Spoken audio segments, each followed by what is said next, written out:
This morning, we've already been blessed immensely by the worship in this place. I don't know about you, but during that song, I just burst into tears sitting there thinking about how those words originated on a hillside with a man and his followers, and how faith has just been birthed in our lives through that man. His name is Jesus. Today, as we end this series on faith, we've invited two people who have great faith in my life, the life of this church, Charley and Julie Malmquist. Let's thank them for joining us this morning. Would you welcome? Welcome.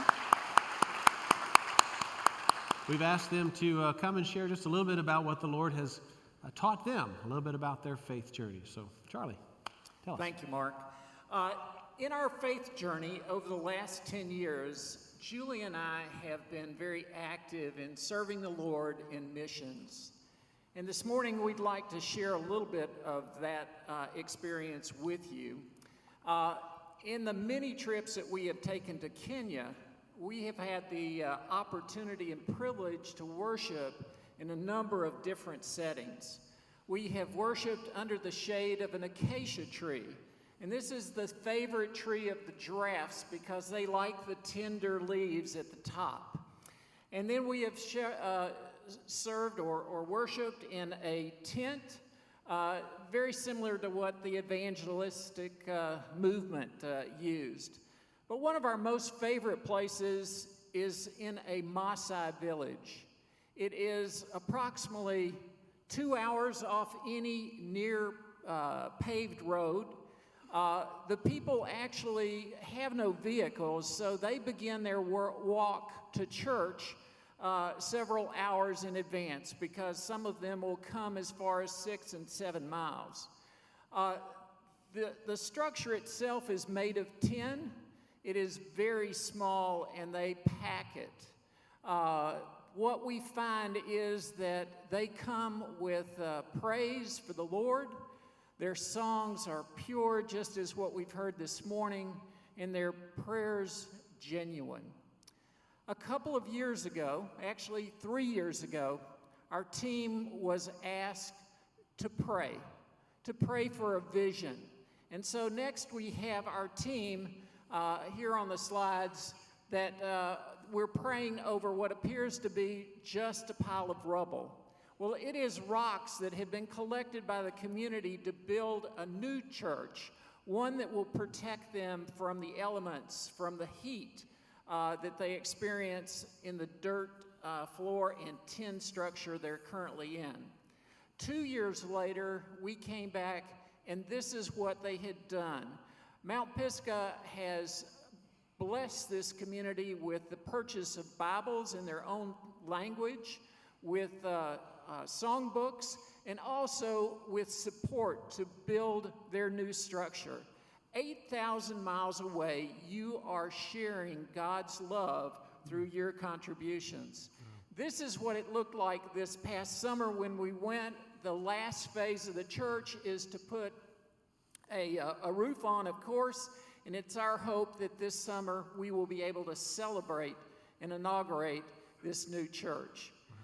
My wife is the adventuresome one in our relationship, and so because I love her, I had allowed her a bucket list thing to do that I'd like her to share with you this morning.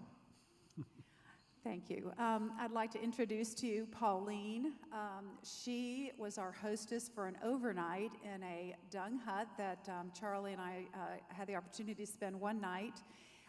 We were with our team and with the community in Laderiak for a roaring bonfire and discussing problems. Their problems are just like ours. And then that night we walked down a black night with the stars twinkling like crystals. You could just pluck them from the sky. It was so beautiful. And we followed Pauline to her hut. They have a boundary wall that's made of not concrete, but of acacia trees, branches that have got needles like toothpicks. It looks like a toothpick tree. And they cut them off to keep the wild animals out and the goats and the sheep in. So inside this compound were 4 mud huts, one of which was Pauline's. And we ducked to get in the front door, there is no door, the front entryway. And in a 5-by-5 room was 2 of her sons, and we sat to have some time together. She offered us something to eat, and we had just had a dinner, though, and so to be a gracious host, we accepted something to drink, and what that drink was warmed, either it was cow or goat, I'm not sure, milk, and she heated it up on her small fire. There are no windows. There's a hole about the size of a softball in the wall where the smoke eventually gets out. So we had some conversation. There's Pauline over the fire, and that pan to the left is where our milk was heated in. Her 2 sons did speak English, and one of them had a pan with a root boiling water with this root, and he had had a headache. And we reach for the Advil or Tylenol bottle, and they go out and find that plant, and it serves the same purpose. I thought that was interesting. So after some conversation, she escorted us to our room, which is a room probably 4-by-5, and there was a platform that was made out of sticks covered with a cowskin, and that was where Charlie and I slept, with our knees curled up. And when I say slept, I use that word loosely. And but the most beautiful thing that I will just never forget was Pauline then eventually got into her room, which was shared an adjoining wall, and I heard something, and it was the voice of Pauline singing her prayers that night in her native tongue of Ma. I can't tell you, that gives me chills just thinking about it. She is worshiping the same God that we are, and it was beautiful. And they are worshiping the same God over there, and they are thanking God for our church, for Mount Pisgah, for the support and the love that we have shown them. The next morning, when we woke up, I saw 2 pairs of white eyes, young eyes, holding a candle out like this, and they were speaking, and I don't know what they said, but I do know. And what they said was, "Look, I told you there were 2 white people sleeping in our house last night." So we followed them out and were served chai tea, and then eventually with the kids, they went on, they said, "Come, we'll escort you back to John, the community leader's home." Well, the children were carrying a Coke and a Sprite bottle filled with milk for their lunch and a stick, which they would all join the sticks together for the fire to heat the beans for lunch. They eat lunch.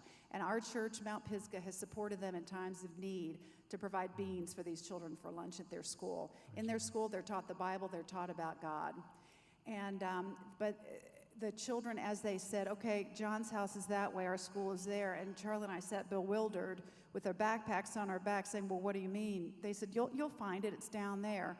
And they went off. And I've seen Lion King, there are animals out there. And there was golden grass and some trees.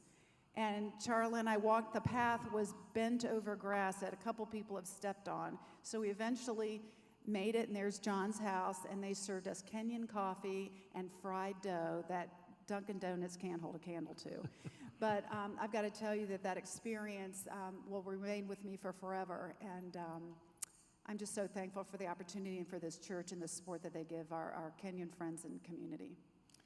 The more we go, the more we find out that we are the same. Yes. Our skin color may be different. Our clothing may be a bit different. Our customs may be a bit different. But we all are children of God. We are all in God's family. Well said, Charlie. Thank you. Thank you.